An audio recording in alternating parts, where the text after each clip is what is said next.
Hey everybody, Wes here with Coach Sam. It is Friday. It is bench day. Everybody's excited. Don't worry about the up-down day that's coming. We'll talk about that later.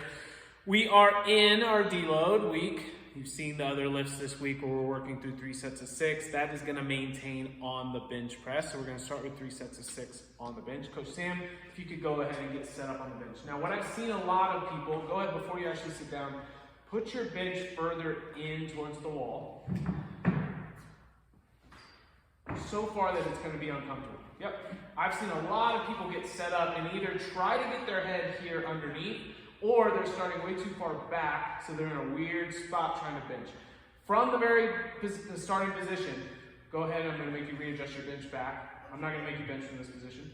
We want to have our eyes underneath the bar. So get the bench set up where those eyes can be underneath. Your head is on the bench, your shoulders are retracted back against the bench, your butt is on the bench, and your feet are on the ground. That bar comes up, out of the J-hooks, and over the chest, and now you can go up and down without hitting the J-hooks. Okay, if your eyes start underneath the bar, you're there. Coach Sam's going to do 100 reps of this while everybody watches. Very good.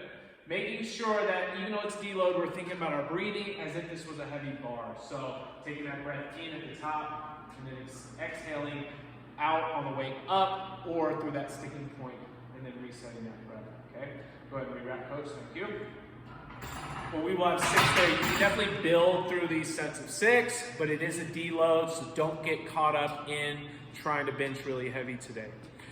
For the workout, we have where we're chipping away at a bunch of different reps. We're going to start with 21 reps of some movements. 18, 15, 12, 9, 6, and then 3. The kicker on this is you will have a run in between, but the movements themselves are going to be up downs, tuck ups, and a wall ball push press to target. So it's not a full wall ball. I'm going to talk about what that looks like here in a second. So let's start with the up down. Whether we're jumping or stepping out, Coach, if you could turn and face this back wall so we can see you from the side. Move your wall so you don't kick it. On and up down. Let's say we're jumping out to our high plank.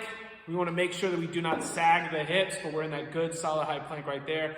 When you jump or step the feet in, try to get those feet flat so you can stand up and extend those hips all the way. Can you show a version where you, number 1, sag the hips on the way down, and then you jump to your toes on the way up? Yep. Whether it's, and a lot of people I see go really narrow on those, and they are coming up on their toes and trying to stand up. So that was very good, showing where we stand up all the way. Show one more good one, jumping out to a high plank, and then coming back in and standing. We're gonna have 21 of those to start. We'll then go into tuck up, so another hip hinge movement where we're gonna start in our hollow position, but lying down and back. We're then gonna swing the arms forward, bend the knees and meet in the middle, holding on for as long as we can with those heels staying up and shoulders staying up off the ground. As we get tired, maybe the heels start touching when we extend, but then bringing them up and in as we go. Again, we have big sets of these that we have to get through first. Thank you, Coach. We then go to our wall ball, push press to target. Now, this is not a full squat. So when we see normal wall balls, we actually want to think about a full squat into a throw. This one's going to be more like our bar push press, where we're going to get a little bit of a dip and then a throw up towards the target.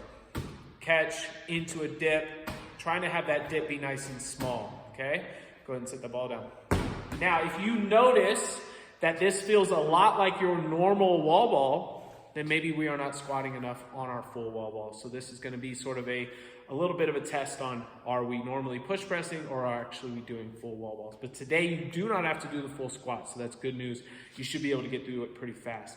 If you normally feel pretty good on wall balls, you can challenge yourself to try to throw a little bit higher or with a heavier ball because you're not having to go through that full squat.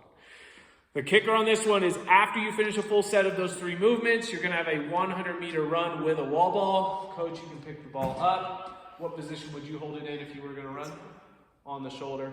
Making sure that we can still see where we're going on the run, so I don't recommend holding it out here and trying to run. You can't see.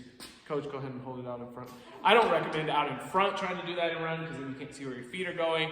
I would do the shoulder movement as well and switch as needed. But we'll have 100 meters each time that we come back in. So we'll come back in from that and go back into our up downs. Okay?